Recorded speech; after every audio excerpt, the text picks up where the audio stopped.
اعوذ باللہ من الشیطان الرجیم بسم اللہ الرحمن الرحیم۔ اے رسول، کیا تم نے ان علماء یہود کے حال پر نظر نہیں کی جن کو فہم کتاب توریت کا ایک حصہ دیا گیا تھا؟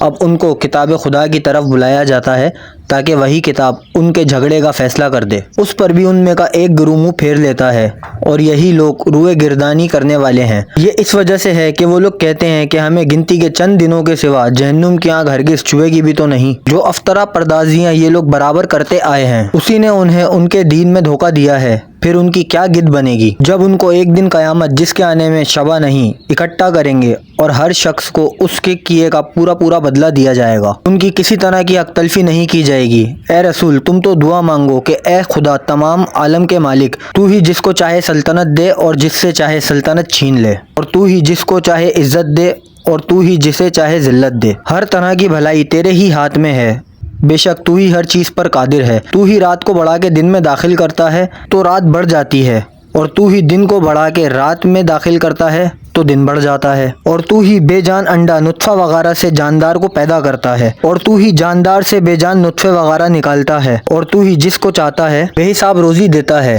مومنین کو چھوڑ کر کافروں کو اپنا سرپرست نہ بنائیں، اور جو ایسا کرے گا تو اس سے خدا سے کچھ سروکار نہیں مگر اس قسم کی تدبیروں سے کسی طرح ان کے شر سے بچنا چاہو تو خیر، اور خدا تم کو اپنے سے ہی ڈراتا ہے اور خدا ہی کی طرف لوٹ کے جانا ہے۔ اے رسول، تم ان لوگوں سے کہہ دو کہ جو کچھ تمہارے دلوں میں ہے تم خواہ اسے چھپاؤ یا ظاہر کرو، بہرحال خدا تو اسے جانتا ہے، اور جو کچھ آسمانوں میں ہے اور جو کچھ زمین میں ہے وہ سب کچھ جانتا ہے، اور خدا ہر چیز پر قادر ہے۔ اور اس دن کو یاد رکھو جس دن ہر شخص جو کچھ اس نے دنیا میں نیکی کی ہے اور جو کچھ برائی کی ہے اس کو موجود پائے گا، اور آرزو کرے گا کہ کاش اس کی بدی اور اس کے درمیان میں زمانہ دراز حائل ہو جاتا۔ اور خدا تم کو اپنے ہی سے ڈراتا ہے، اور خدا اپنے بندوں پر بڑا شفیق و مہربان بھی ہے۔ اے رسول، ان لوگوں سے کہہ دو کہ اگر تم خدا کو دوست رکھتے ہو تو میری پیروی کرو، کہ خدا بھی تم کو دوست رکھے گا اور تم کو تمہارے گناہ بخش دے گا، اور خدا بڑا بخشنے والا مہربان ہے۔ اے رسول، کہہ دو کہ خدا اور رسول کی فرما برداری کرو۔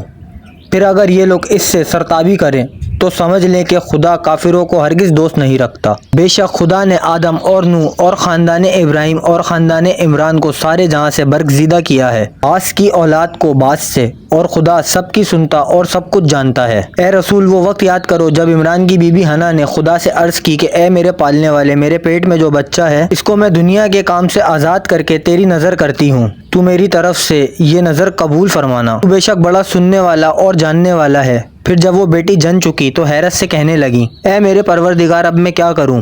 میں تو یہ لڑکی جنی ہوں، اور لڑکا لڑکی کے ایسا گیا گزرا نہیں ہوتا۔ حالانکہ اس کہنے کی ضرورت کیا تھی جو وہ جنی تھی؟ خدا اس کی شان و مرتبہ سے خوب واقف تھا، اور میں نے اس کا نام مریم رکھا، اور میں اس کو اور اس کی اولاد کو شیطان مردود کے فریب سے تیری پناہ میں دیتی ہوں۔ ویڈیو پسند آئی ہو تو چینل کو سبسکرائب کریں، بیل آئیکن دبائیں تاکہ ہر نیو ویڈیو کا نوٹیفیکیشن آپ کو مل سکے۔ ویڈیو کو لائک، کمنٹ اور شیئر ضرور کریں۔ شکریہ۔